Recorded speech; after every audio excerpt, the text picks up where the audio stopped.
आपके अपने YouTube channel खबर समाचार में आपका स्वागत है।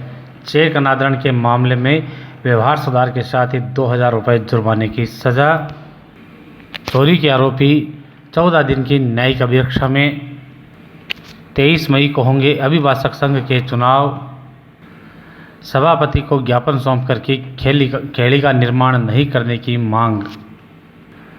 दिन भर की ताज़ा तरीन खबरों के लिए देखते रहिए खबर समाचार। हनुमानद्वारा मोहल्ले के एक व्यक्ति ने नगर परिषद सभापति को ज्ञापन सौंपकर उसके घर के पास खेड़ी का निर्माण नहीं करने की मांग की है।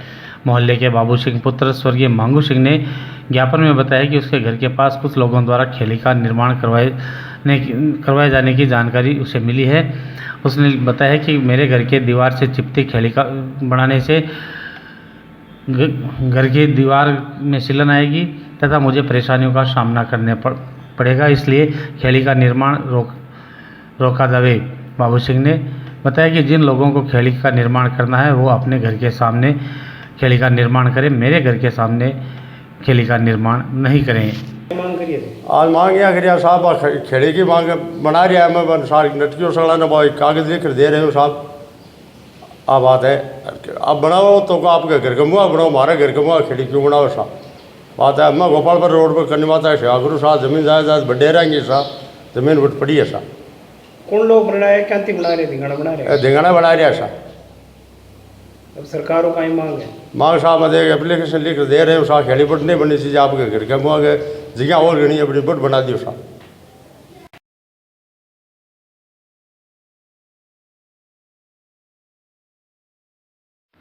अभिभाषक संघ के चुनाव को लेकर सरगर्मियां शुरू हो गई है। निर्वाचन अधिकारी एडवोकेट बनवारीलाल खीचड़ ने बताया कि 13 मई तक सदस्यता शुल्क जमा करवाने की अंतिम तिथि है। उसके बाद 14 मई को मतदाता सूची का प्रकाशन किया जाएगा। एडवोकेट खीचड़ ने बताया कि चुनाव में भाग लेने वाले अभ्यर्थी उम्मीदवार 18 मई को सुबह 8 बजे से दोपहर 12 बजे तक आवेदन फार्म प्राप्त कर सकते हैं। 19 मई को नामांकन जमा हो सकेंगे तथा 20 मई को नाम वापसी की जा सकेगी। 20 मई को ही आवेदन फार्मों की जांच की जाएगी तथा 21 मई को वैध नामांकन पत्रों की सूची का प्रकाशन किया जाएगा। निर्वाचन अधिकारी खीचड़ ने बताया कि 23 मई को मतदान होगा और उसी दिन मतदान के पश्चात मतगणना की जाएगी। सहायक निर्वाचन अधिकारी एडवोकेट प्रदीप कठातला ने बताया कि निर्वाचन प्रक्रिया में बार काउंसिल ऑफ राजस्थान के दिशा निर्देश लागू होंगे।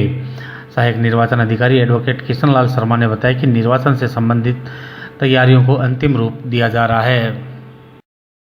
इसमें जो चुनाव प्रक्रिया शुरू हो चुकी है, इसमें सदस्य शुल्क जमा कराने का 13/5/2022 अंतिम तिथि रखी गई है और उसके बाद 14/5/2022 को सदस्यों की मतदाताओं की सूची जारी की जाएगी और दिनांक 18/5/2022 को सुबह 8 बजे से 12 बजे तक का समय रखा गया है।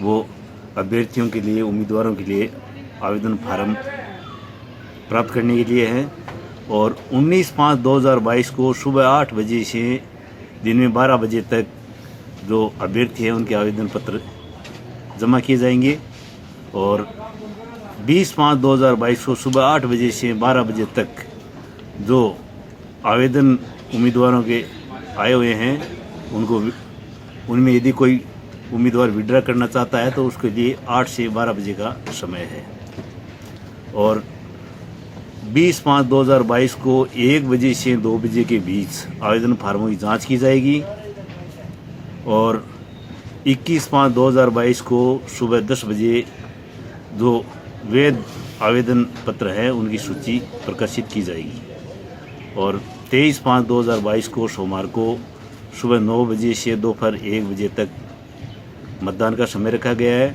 और उसी दिन 23/5/2022 को 2 बजे के बाद परिणाम की घोषणा कर दी जाएगी। इस प्रकार से ये रखा गया है और ये 23/5/2022 है। इसके बारे में कई शिकायतें मिली है कि भाई 23/5 को ज़्यादातर अधिवक्ता विधासर कोर्ट में जाते हैं, इसलिए इसको संशोधन किया जाए तो इस पर 13/5/2022 के बाद इस पर विचार किया जाएगा। ये चुनाव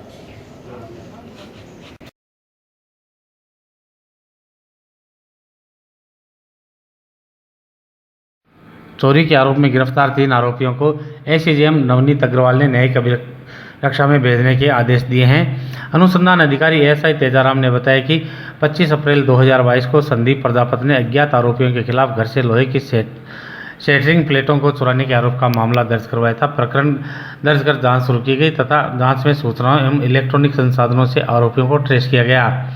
इसके बाद मूलचंद पुत्र दीपाराम लोहार, मोतीलाल पुत्र देवीलाल लोहार तथा मुन्नालाल पुत्र भोमाराम लोहार निवासीगण सुजानगढ़ को गिरफ्तार कर आरोपियों के कब्जे से चोरीशुदा लोहे की शेटरिंग प्लेटें बरामद की गई।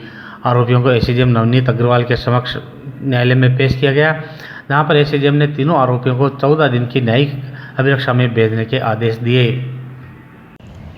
दिनांक 25/4/2022 को परिवादी श्री संदीप प्रजापति निवासी श्यामनगर सुजानगढ़ ने रिपोर्ट दी कि मेरे घर में से 22/4/2022 को दिन में अज्ञात व्यक्तियों ने शेटरिंग की लोहे की प्लेटें चोरी कर ले गए, जिस पर अज्ञात व्यक्तियों के खिलाफ मुकदमा दर्ज करके अनुसंधान शुरू किया गया। इलेक्ट्रॉनिक साधनों से और सीसीटीवी फुटेज देखकर मुलजिमानों को ट्रेस किया गया। मुलजिमानों को ट्रेस कर मुलजिम मूलचंद, मुन्नालाल, मोतीलाल लोहार निवासी सुजानगढ़ को दस्तयाब कर पूछताछ की गई और जुर्म प्रमाणित पाए जाने पर गिरफ्तार कर मुलजिमान के कब्जे से चोरी गई प्लेटें बरामद की गई। मुलजिमानों को पेश न्यायालय कर जेशी करवाया गया है और अन्य प्रकरणों के बारे में इनसे गहन पूछताछ की गई है और पूछताछ जारी है।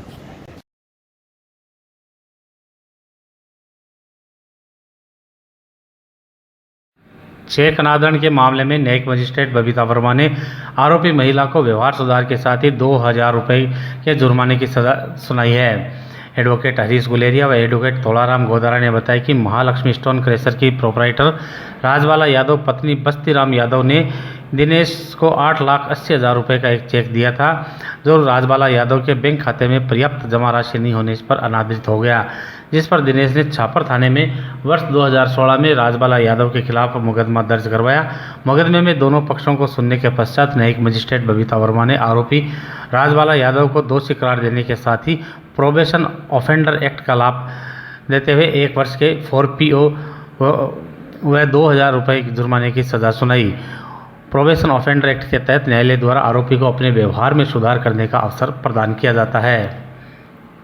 ये राजबाला यादव वाइफ ऑफ बस्तीराम यादव निवासी छापर को मुकदमा नंबर 317/2016 दिनेश बनाम Mahalakshmi crusher stone proprietor Rajbala का चेक 8,80,000 डिसऑनर होने से मुकदमा परिवाद दर्ज करवाया गया, जिसमें आज उक्त राजबाला यादव वाइफ ऑफ बस्तीराम को दोषी करार दिया गया है तथा सजा पर धारा और प्रोबेशन ऑफेंडर एक्ट का लाभ देते हुए 1 वर्ष का 4PO व 2,000 रुपये जुर्माना की सजा न्यायाधीश बबीता जी वर्मा RJS द्वारा न्यायालय सुजानगढ़ द्वारा सुनाई गई है।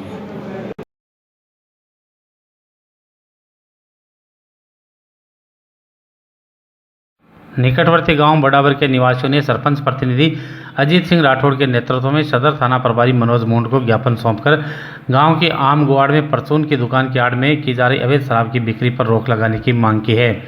ज्ञापन में बताया गया है कि गांव की आम गुआड़ में नेमाराम पुत्र बुद्धराम की परचून की दुकान है, जिस पर सालासर पुलिस ने वर्ष 2020 में कार्रवाई करते हुए 450 लीटर अवैध स्प्रिट बरामद कर आरोपी नेमाराम को गिरफ्तार किया था।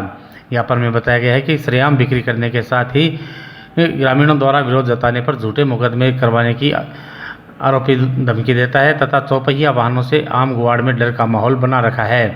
ज्ञापन में बताया गया है कि जोधपुर डिस्कॉम के पोलों पर CCTV कैमरे लगाकर मोहल्ले के घरों की गोपनीयता को भी समाप्त किया जा रहा है। ज्ञापन सौंपने आए प्रतिनिधिमंडल में हरिराम, नंद सिंह, राजूराम, गोविंद राम, जीवन राम, भंवर सिंह, मनोज कुमार, विनोद, रामेश्वर, बाबूलाल, भंवर सिंह सहित अनेक ग्रामीण शामिल थे।